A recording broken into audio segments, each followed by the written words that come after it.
थे। इसके अलावा जो सुशांत की बहन है प्रियंका, उन्होंने उनकी एक चैट सुशांत के साथ सामने आई जिसमें प्रियंका ने उनको कुछ दवाएं लिख कर दी हैं खाने के लिए। इसमें लिब्रियम कैप्सूल और नेक्सिटो 10 mg टैबलेट और लोराजिब टैबलेट का जिक्र है।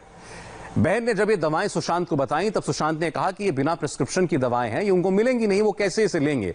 तो प्रियंका ने उसमें लिखा कि सुशांत को चिंता करने की जरूरत नहीं है। प्रियंका अपनी एक दोस्त के जरिए ऑनलाइन प्रिस्क्रिप्शन भेज रही हैं। प्रियंका ने सुशांत को SOS यानी इमरजेंसी के दौरान लोराजिब टैबलेट साथ में रखने के लिए कहा था ताकि एंजाइटी अटैक आने पर सुशांत इसका इस्तेमाल कर सके।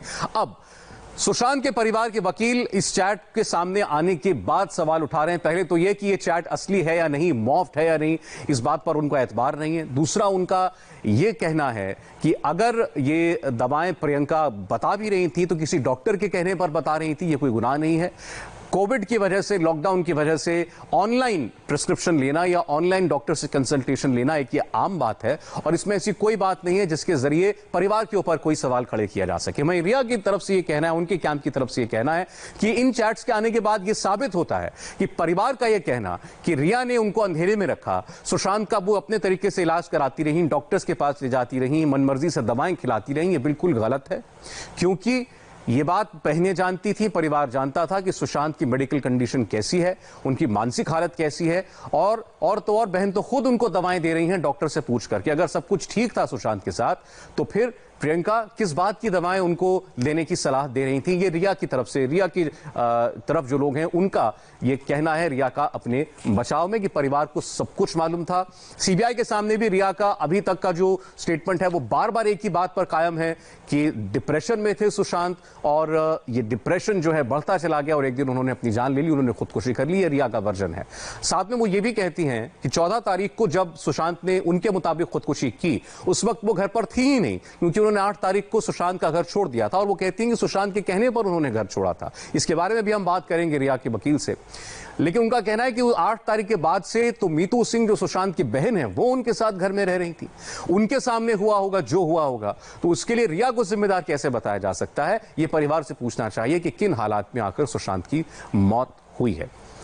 ये जो अब इस वक्त आप चैट देख रहे हैं इसका 8 तारीख से भी बड़ा कनेक्शन है, जिस दिन रिया चक्रवर्ती ने सुशांत का घर छोड़ा। दरअसल ये कहा जा रहा है उनकी तरफ से कि रिया सुशांत को ये मना रही थी कि वो बिना डॉक्टर को दिखाए, कंसल्ट किए ये दवाएं न लें जो उनकी बहन उनको बता रही है लेने के लिए। जो डॉक्टर उनको मुंबई में देखता है, जिसने उनको दवाएं दी हैं, वो वही दवाएं कंटिन्यू करें। इसी बात को लेकर दोनों के बीच झगड़ा हुआ था और शाम को ये चैट जो है ये तड़के 8 तारीख की है और दिन होते होते इसके बाद ये झगड़ा हुआ दोनों के बीच में और रिया कहती है सुशांत ने उनको चले जाने के लिए कहा और रिया अपना सामान लेकर वहां से चली गई। इसमें भी इस बात का जवाब नहीं है कि अगले दिन उन्होंने ब्लॉक क्यों कर दिया। परिवार का उल्टा ये कहना है कि वो केवल रिया थी जो जानती थी कि सुशांत की मेडिकल कंडीशन क्या है, वो कौन सी दवाएं लेते हैं, किस वक्त कितनी दवा लेनी है, किस डोज में लेनी है, ये केवल रिया चक्रवर्ती जानती थी। और जब उन्होंने सुशांत का घर छोड़ा तो उन्होंने परिवार के किसी सदस्य से बात क्यों नहीं की, क्यों उनको नहीं बताया कि अब मैं घर पर नहीं हूं और सुशांत को इन दवाइयों की जरूरत है और वो इस मात्रा में इस समय पर उनको देनी है। ये बात परिवार का कहना है कि रिया ने उनको नहीं बताई और सुशांत की हालत इसके बाद बिगड़ती चली गई।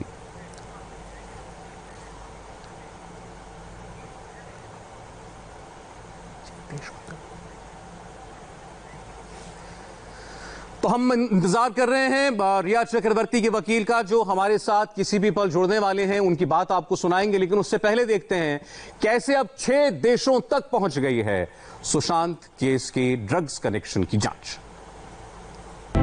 6 देशों से सुशांत केस का connection. Dubai, France, Switzerland, Italy, America, India.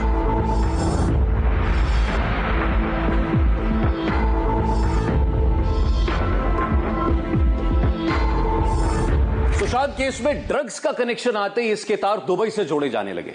हालांकि अब तक ना तो ईडी और ना ही सीबीआई ने दुबई के एंगल से इस मामले की तफ्तीश की है, लेकिन इस बात से इनकार नहीं किया जा सकता कि नारकोटिक्स कंट्रोल ब्यूरो जब जांच करेगा तो वो इस दुबई लिंक को भी खंगाले।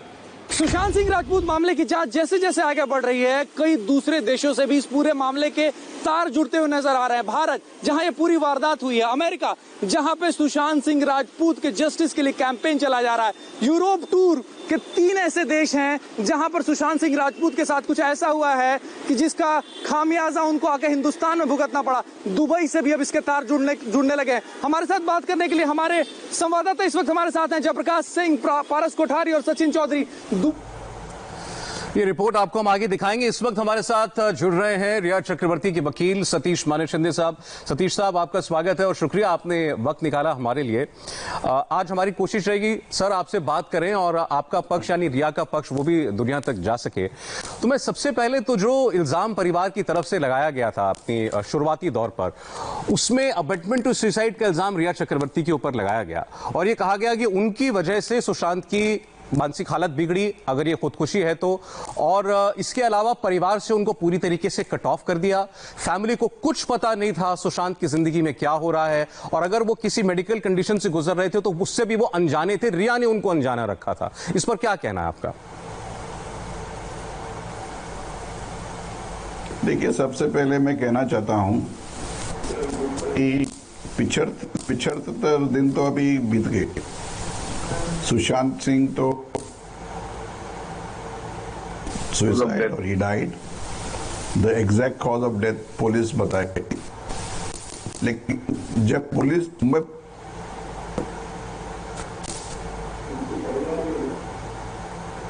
उनके परिवार झूठी कंप्लेंट उन्होंने फाइल किया। पहले अफवाह था कि रिया ने उनका सुसाइड अबेट किया है, नंबर 1। दूसरी बात, उन्होंने फैमिली को जो भी उसका रिलेशनशिप था सुशांत के साथ, उसको कट ऑफ करके उसको लंबी रखी थी और शोध आने नहीं दिया। तीसरी बात कि जो भी उसको प्रिस्क्रिप्शंस, मेडिकल प्रिस्क्रिप्शंस वो देती थी, वो ओवरडोज करके देती थी। और चौथी बात कि जिसको भी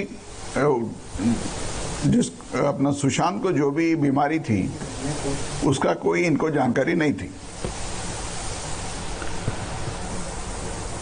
इतने दिन बीतने के बाद, इन्वेस्टिगेशंस होने के बाद, मुंबई पुलिस के, ईडी के, नारकोटिक्स कंट्रोल ब्यूरो के और सीबीआई के, अभी एक एक करके उनका जो स्टोरी था वो झूठी प्रूव हो रही है। जैसे इंग्लिश में बोलते हैं, one by one the skeletons are tumbling out.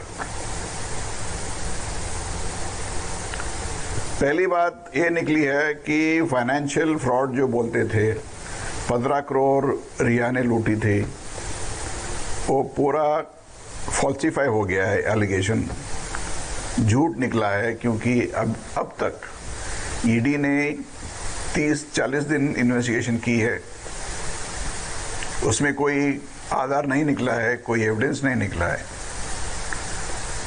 दूसरी बात, जो भी उस दिन हुई 14 जून को, उससे 6 दिन पहले रिया चक्रवर्ती वो घर छोड़ के चली गई, क्योंकि सुशांत ने उसको बोला था कि तुम अपने घर जाओ। इसलिए घर गई कि उनका जो भी चल रहा था उस दिन 8 तारीख को, वो रिया ने प्रोटेस्ट की। उन्होंने बोली कि देखिए, जो भी आप मेडिसिन और प्रिस्क्रिप्शंस ले रहे हो अपने बहन के, वो सेल्फ मेडिकेटेड है, कोई आधार नहीं है। बम्बई में आपके 5 डॉक्टरें हैं, वो आपको मुलाकात की है, एग्जामिन की है, उसके बाद आपको मेडिसिन जो भी उन्होंने प्रिस्क्राइब किया है, आप कभी कभी लेते हो, कभी कभी नहीं लेते हो, और जो अभी करने जा रहे हो वो टोटली इलीगल है, क्योंकि आपकी बहन खुद डॉक्टर नहीं है। दूसरी बात, जो भी वो प्रिस्क्रिप्शन आपको ला के दे रही है, वो राम मनोहर हॉस्पिटल से आप दे रही है, वो भी जो भी डॉक्टर थे वो अभी निकला है कि वो साइकेट्रिस्ट नहीं था, वो कार्डियोलॉजिस्ट था। और तीसरी बात कि जो भी मेडिसिन उन्होंने प्रिस्क्राइब की है ये सब प्रोहिबिटेड सब्सटेंसेस है, ड्रग्स है। जब तक प्रिस्क्राइब डॉक्टर उसको प्रिस्क्रिप्शन नहीं देता है उसको कोई पेशेंट को आप इस्तेमाल करने के लिए दे नहीं सकते हो। अगर करेंगे तो कानूनी जानकारी से उनको प्रोसिक्यूट किया जा सकता है। चौथी बात, ये जो डॉक्यूमेंट उन्होंने बनाया है प्रिस्क्रिप्शन का वो टोटली निराधार है, फोर्ज डॉक्यूमेंट है, फर्जी डॉक्यूमेंट है। और उसमें आप देख सकते हो उन्होंने उसको ट्रीट किया है कि जैसे कि ओपीडी का पेशेंट हो। उस दिन सुशांत बंबई में था 8 तारीख को, नंबर 1। नंबर 2, वो ओपीडी पेशेंट था ही नहीं। तीसरी बात, वो डॉक्टर ने सुशांत को कभी एग्जामिन किया ही नहीं है, उसका जानकारी भी नहीं है, कभी उसको कंसल्ट भी नहीं किया है, तो ऑनलाइन तो कर ही नहीं सकता है। इसलिए मैं बोलता हूं कि यही कारण था जिसके वजह से सुशांत ने बोला कि देखिए मेरे बहन प्रिस्क्राइब कर रही है, उसी को मैं लूंगा। रिया ने बोला कि आप ऐसे कर नहीं सकते हो, तभी उनमें वाद हुआ होगा। तो सुशांत ने उसको बोला कि अभी तुम घर निकलो, मेरी बहन आने वाली है, मेरे बहन अपने आके मेरा देखभाल करेगी। इसके वजह से वो निकल गई। तुरंत थोड़ी देर के बाद मीतू जो गोरेगांव में रहती है उसकी बहन, वो आ गई। तो इससे साबित होती है कि पूरा फैमिली को इसके बारे में जानकारी थी, पूरा फैमिली को जानकारी थी कि ये ट्रीटमेंट ले रहा है। और मोस्ट इम्पॉर्टेंट, सुशांत का कहना था रिया को कि उनकी माताजी गुजर गए क्योंकि वो डिप्रेस होते थे। उनके बहन को भी हो गया होगा क्योंकि उसकी बहन ने वो प्रिस्क्राइब किया है दिल्ली से। इसी वजह से जो भी उन्होंने अर्जी की थी पटना पुलिस के सामने टोटली इलीगल है, विदाउट एविडेंस है। उन्होंने पता नहीं कौन से जानकारी से उधर जाके पटना में उनको की थी एप्लीकेशन। और जो भी इन्वेस्टिगेशन पेंडिंग थी बंबई में, सुप्रीम कोर्ट ने बोला है कि उसमें कोई गलत नहीं है अब तक। तो सीबीआई में अभी ट्रांसफर किया गया है, उसका जो भी निर्णय होगा सीबीआई का हम उसको मानना ही पड़ेगा। ठीक है सर, अभी आपने बहुत सारी बातें बताई। मुझे लगता है कि एक नई बात हमारे सामने आई है सतीश माने शिंदे साहब से बात करके। ये हम लोग सब लोग इस बात की चर्चा करते रहे कि 8 तारीख को रिया ने घर क्यों छोड़ा था सुशांत का, और ये कहा जाता था कि उनके बीच शायद कोई झगड़ा हुआ, कोई आर्गुमेंट हुआ था जिसके बाद वो चली गई। लेकिन किस बात पर झगड़ा हुआ था ये सतीश माने शिंदे बता रहे हैं। दवाओं को लेकर सुशांत को उनकी बहन कुछ दवा प्रिस्क्राइब कर रही थी डॉक्टर के कहने पर। वो कहते थे मैं ये दवा लूंगा, रिया कह रही थी कि जो डॉक्टर आपको मुंबई में देख रहे हैं आप उनकी दवा लीजिए। ये उनके पीछे पॉइंट ऑफ फ्रिक्शन था अकॉर्डिंग टू सतीश माने शिंदे साहब। सर मैंने अभी खुद 2 घंटे पहले आपसे बात करने से पहले मैंने इसी झगड़ा नहीं था। राइट, क्या बोल रहे हैं सर? झगड़ा नहीं हुआ था। अच्छा, वो समझा रही थी कि जो आपको चल रही है इधर बंबई में डॉक्टर के थ्रू उसी को आप फॉलो करो। ठीक है सर, मैंने इसी मुद्दे पर अभी 2 घंटे पहले जो सुशांत के पिता के वकील हैं उनसे बात की थी, लाइव बात की थी, और उन्होंने 2-3 बातें कही। उन्होंने कहा कि पहले तो हमने अपनी शिकायत में या अर्जी में कभी ये कहा ही नहीं है कि हमें कुछ नहीं पता था कि सुशांत के साथ क्या हो रहा है या सुशांत की मेंटल कंडीशन कैसी है। हमको थोड़ा बहुत अंदाजा था। हमारा कहना यह है कि रिया उनको क्या दवाइयां दे रही थी, किस प्रपोर्शन में दे रही थी, किस डोजेज में दे रही थी, ये हमको नहीं मालूम है, और इसलिए हमको लगता है कि उन्होंने ओवरडोज किया। और दूसरा, वो जो ये प्रिस्क्रिप्शन और चैट्स वगैरह सामने आई हैं वो इसकी ऑथेंटिसिटी पर सवाल उठा रहे हैं कि कौन जानता है कि ये असली है कि नहीं है, क्या पता मॉफ्ड हो।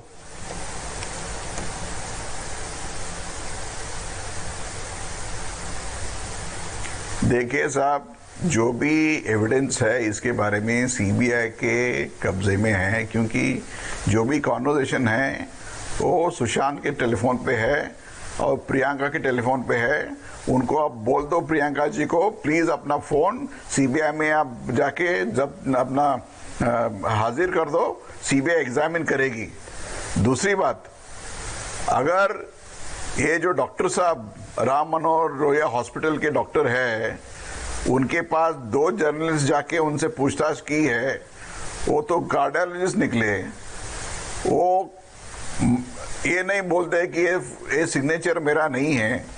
तीसरी बात, अगर प्रियंका ने उस रसीदी को, उस प्रिस्क्रिप्शन को अपने फोन से व्हाट्सएप करके फोटो भेजा है, उनको बोलना चाहिए ये मेरे कब्जे से नहीं आ रहा है, उनके फोन से आ रहा है।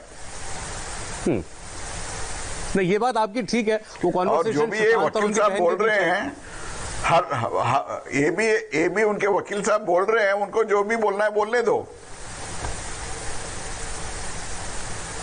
आप ऐसा ही कीजिए, जिस दिन से वो टीवी पे आने लगे हैं उसका आप एडिट करके आप लगाइए, एक एक दिन का कंपेयर कीजिए, आपको पता चलेगा। उसके ऊपर टिप्पणी करने की मेरी कोई इच्छा नहीं है। ठीक है सर, ठीक है सर। अब ये चले, मैं वो जो कॉन्वर्सेशन है, चैट है, दिल्ली के डॉक्टर का प्रिस्क्रिप्शन है और वो मुंबई में ट्रीटमेंट ले रहे थे डॉक्टर से, इन सारी बातों को सच अगर मान लें तो इससे ये बात साबित होती है कि सुशांत सिंह राजपूत किसी मानसिक परेशानी से गुजर रहे थे जिसके लिए वो डॉक्टर से सलाह लेते थे। ये बात रिया भी जानती थी और उनका परिवार भी जानता था। इससे इतनी बात ही साबित होती है। अब फैमिली का एलिगेशन इससे पहले से शुरू होता है कि सुशांत की ऐसी हालत कैसे हो गई।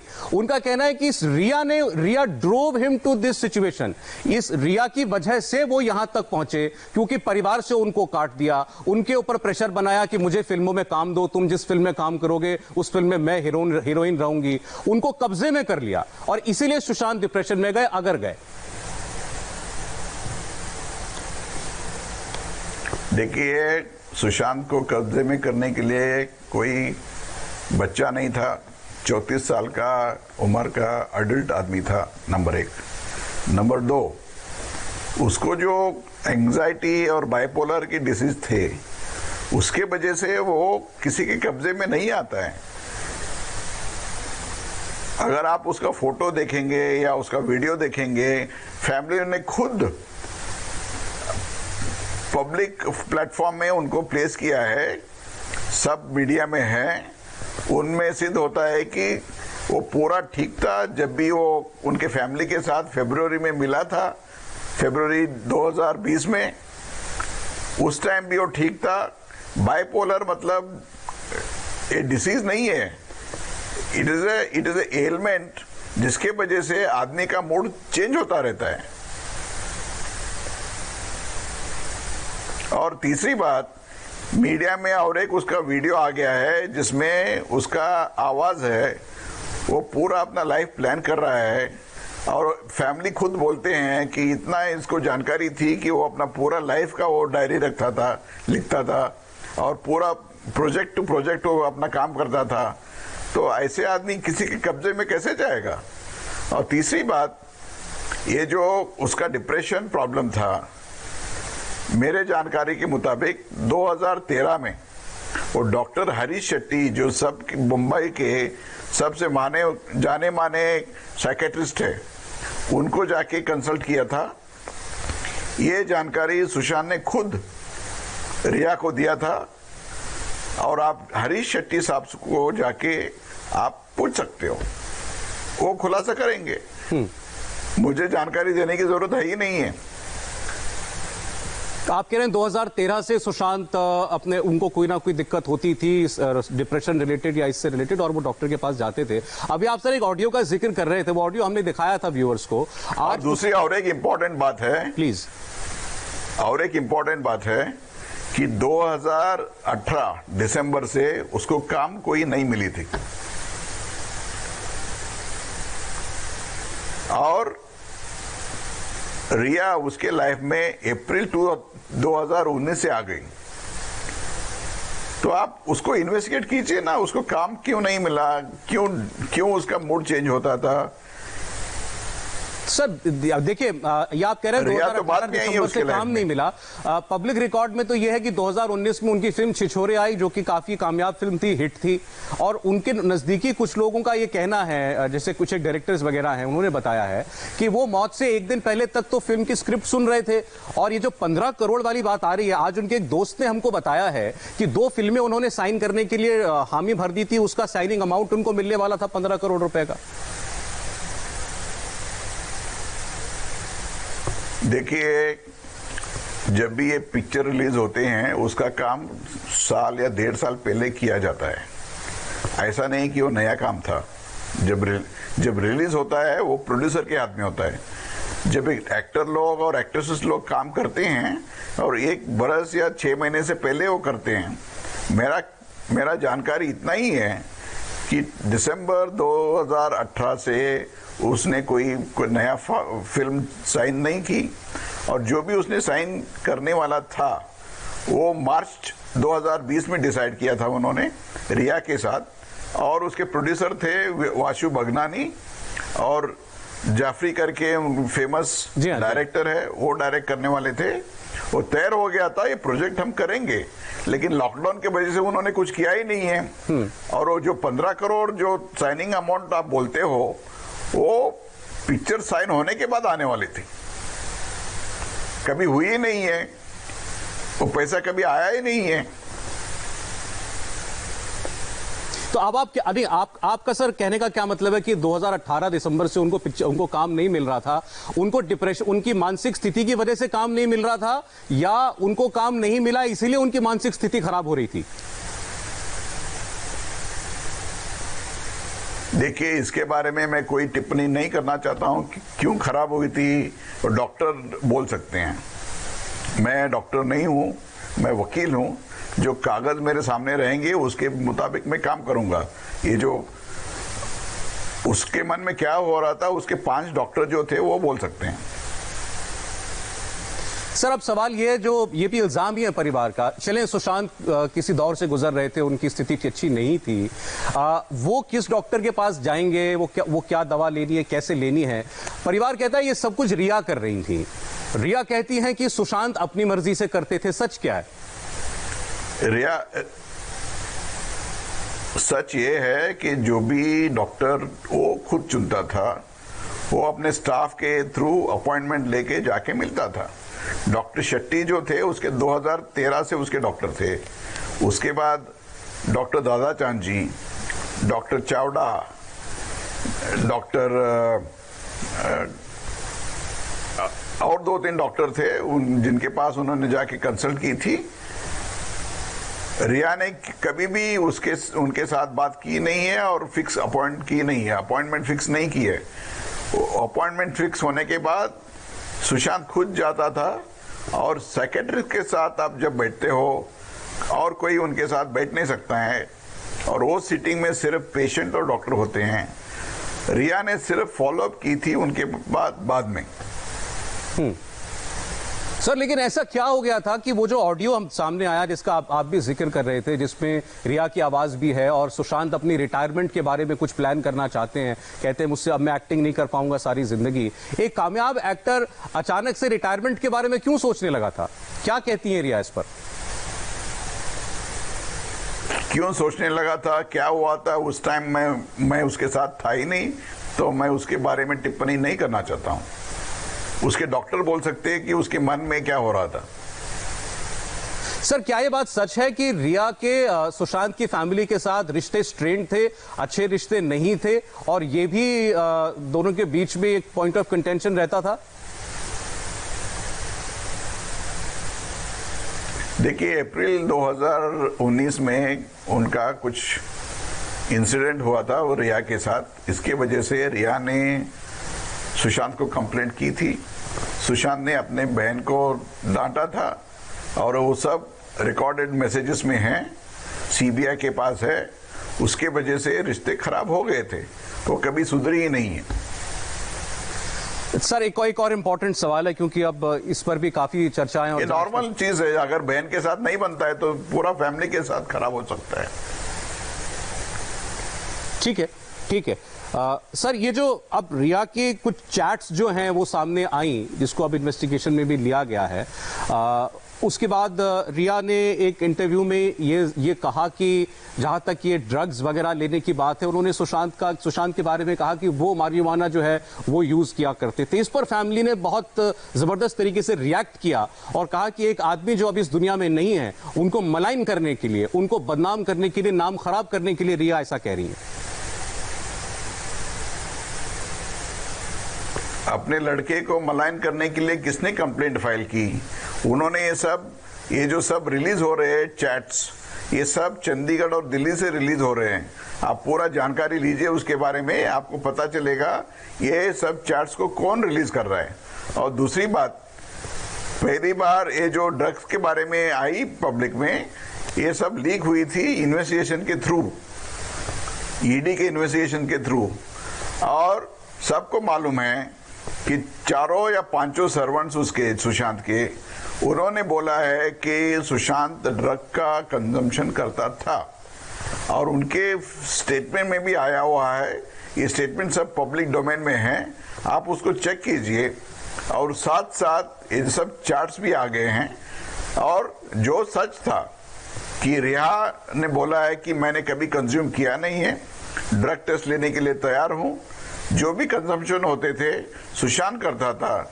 और उसका सर्वेंट भी घर का जो था, उसने बोला है कि 3 दिन पहले, उसके इंसिडेंट के पहले, उन्होंने गांजा का जो रोल्स थे वो बना के उसके बॉक्स में रखा था।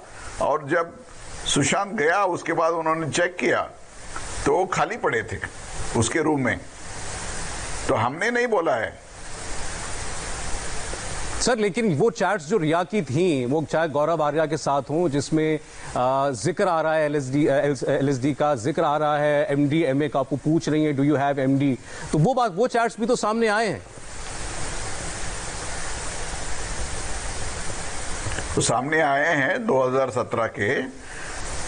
उसके बारे में जो भी रिया को स्टेटमेंट देना है वो एनसीबी में देगी, लेकिन उसका टोटल डिनायल है कि मैंने कभी कंज्यूम किया था। सर, इसके अलावा एक और शख्स जया साहा के साथ एक चैट है, उसको इस साल की चैट है, उसको लेकर के बहुत बातें हो रही हैं कि सुशांत को रिया ने कोई ड्रग दी। और उसमें एक है कि आप चाय कॉफी पानी में 3 बूंद 4 बूंद मिला करके दे दो, 30-40 मिनट के बाद उसका असर दिखाई देगा। प्रॉब्ली सीबीडी नाम की किसी ड्रग की बात हो रही है। परिवार कह रहा है कि इसलिए तो हम कह रहे थे कि रिया उनको ड्रग कर रही थी। वो जो भी सीबीडी है उसके बारे में जया सुशांत को इंस्ट्रक्शन दे रही थी। और सीबीडी ड्रग नहीं है, ये आयुर्वेदिक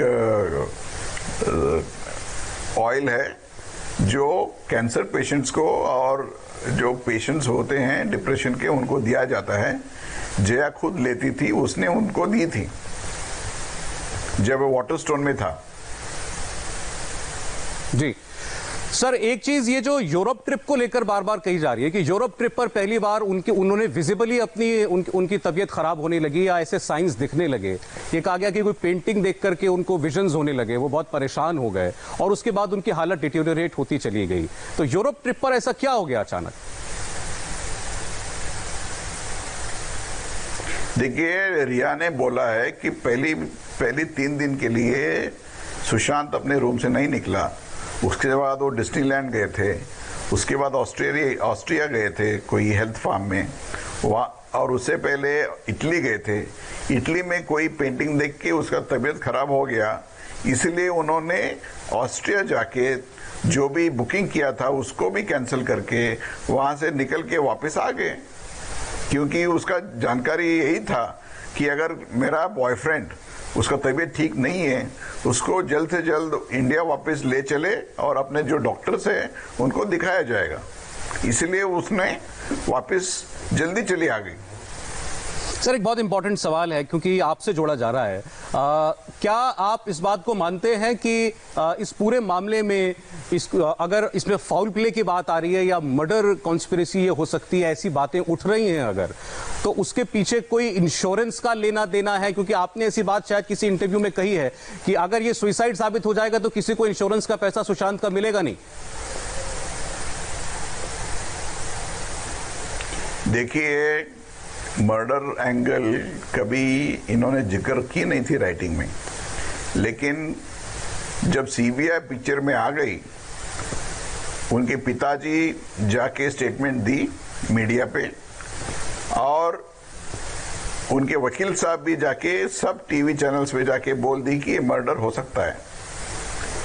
मेरा जानकारी इतना ही है कि अब तक मुंबई पुलिस और जो भी पोस्टमार्टम वगैरह रिपोर्ट्स आए हुए हैं पब्लिक के सामने, उससे एग्जामिन करने के बाद होम मिनिस्टर साहब ने भी स्टेटमेंट दी है कि इसमें कोई फॉल प्ले नहीं है। और पहली स्टेटमेंट मुंबई पुलिस ने उसी दिन दी थी 14 जून को कि ये सुइसाइड हो सकती है। और अभी कंफर्म हो गया है कि ये एस्फिक्सिया मतलब हैंगिंग से उसका मौत हो गया है। इसीलिए मैं बोलता हूं कि ये सुइसाइड हो सकता है, लेकिन फैमिली का जानकारी अलग है। अगर कोई एविडेंस आता है तो ठीक है, लेकिन ये भी मोटिव उनका हो सकता है कि अगर सुइसाइड का हो उसको कोई इंश्योरेंस तो मिलेगा ही नहीं। Any policy of insurance is not valid if death is caused by suicide. Therefore मेरा कहना यह है कि ये भी ग्राउंड हो सकती है उनकी। सर, ये आपका अंदाजा है या आरोप है? कौन से आधार पे वो बोल रहे हैं कि ये मर्डर है? जी सर, आप मतलब रिया चक्रवर्ती और उनके एक्सटेंशन में आप उनको रिप्रेजेंट कर रहे हैं, तो आप लोगों का क्या मानना है कि ये सुशांत की द्वारा की गई खुदकुशी है जिसके पीछे उनकी मानसिक स्थिति या उनका अवसाद या डिप्रेशन था? क्या ये सही है? देखिए, जो भी रिया को मालूम था 8 जून तक उसने सीबीआई को बोल दी है। सीबीआई ने एग्जामिन की है। जो भी कॉज ऑफ डेथ है वो सीबीआई डिटरमाइन करेगी। एम्स से भी डॉक्टर्स आएंगे। जो पोस्टमार्टम हुई है उसको वीडियोग्राफ किया गया है। तीसरी बात यह है कि उस पोस्टमार्टम को महाराष्ट्र सरकार ने एक बोर्ड नॉमिनेट करके 5 डॉक्टरों का बोर्ड नॉमिनेट करके उसको किया था। तो मेरे जानकारी से अगर कोई पोस्टमार्टम 5 डॉक्टर के सामने हो सकती है तो उसमें कोई संदेह नहीं होता है कि इसको हम सस्पेक्ट करें। अगर आप फैमिली वाले और पब्लिक वाले और मीडिया वाले ज़्यादा जानते हैं तो ऊपर वाले जाने, लेकिन सीबीआई तो तैयार करेगी इसके बारे में। उसके बाद हम बात करेंगे आपके साथ। सर, मेरा लास्ट क्वेश्चन है, और ये सवाल मैं इसीलिए पूछ रहा हूं क्योंकि इसकी चर्चा बहुत ज्यादा वो लोग कर रहे हैं जो आपको भी जानते हैं और रिया को भी जानते हैं। ये उनका फैमिली भी कह रही है कि सतीश माने शिंदे इतने बड़े लॉयर हैं और सतीश माने शिंदे साहब एक बहुत कीमती लॉयर भी हैं। आप सतीश माने शिंदे साहब को हर आदमी अफोर्ड नहीं कर सकता है एज ए लॉयर। तो रिया चक्रवर्ती को कैसे रिप्रेजेंट कर रहे हैं सतीश माने शिंदे? कुछ लोग कहते हैं आप फीस नहीं ले रहे हैं उनसे। देखिए, मैं एक छोटा आदमी हूँ और मेरे दफ्तर में बहुत से लोग आते हैं और मैंने बहुत क्लाइंट्स को रिप्रेजेंट किया है। Smugglers, underworld, politicians, film stars, industrialist. और मैं डिक्लेयर करना चाहता हूँ कि 50% से ऊपर मेरे ऑफिस में काम गरीब लोगों के लिए होता है और हम वैसे केस में चार्ज नहीं करते हैं। लेकिन रिया चक्रवर्ती के केस में फी के बारे में मेरा और रिया चक्रवर्ती के बारे में बीच में है और पब्लिक इसको वाद नहीं बना सकते हैं कि कंट्रोवर्सी नहीं बना सकते हैं। जब भी मैं बिल दूंगा उसको पैसे देगी, अगर मैं दूं तो। ठीक है, ये आपके पब्लिक की क्या जानकारी है इसमें? नहीं, आपकी क्या इन्वॉल्वमेंट है? सर, इसमें जो पॉलिटिक्स हुई उसके बारे में आप क्या कहेंगे? महाराष्ट्र सरकार के ऊपर बहुत सारे सवाल उठाए लोगों ने और ये कहा कि उन्होंने फेयर इन्वेस्टिगेशन नहीं करनी थी मुंबई पुलिस को, और इसीलिए सुप्रीम कोर्ट को भी ये केस सीबीआई को हैंडओवर करना पड़ा। देखिए, सुप्रीम कोर्ट ने महाराष्ट्र पुलिस को और गवर्नमेंट को सर्टिफिकेट दी है कि इसमें कोई गलत तो नहीं दिखता है अब तक। तो ये सर्टिफिकेट होने के बाद भी अगर लोगों को कुछ बोलना है उनको बोलने दो। ठीक, बहुत बहुत मैं शुक्रिया। क्या बोल सकता हूँ? बहुत बहुत शुक्रिया सतीश साहब। पॉलिटिकल आधार पर लड़ाई गई और ये सब खराब चीज है। Right sir, thank you very much Satish माने शिंदे जी हमसे बात करने के लिए।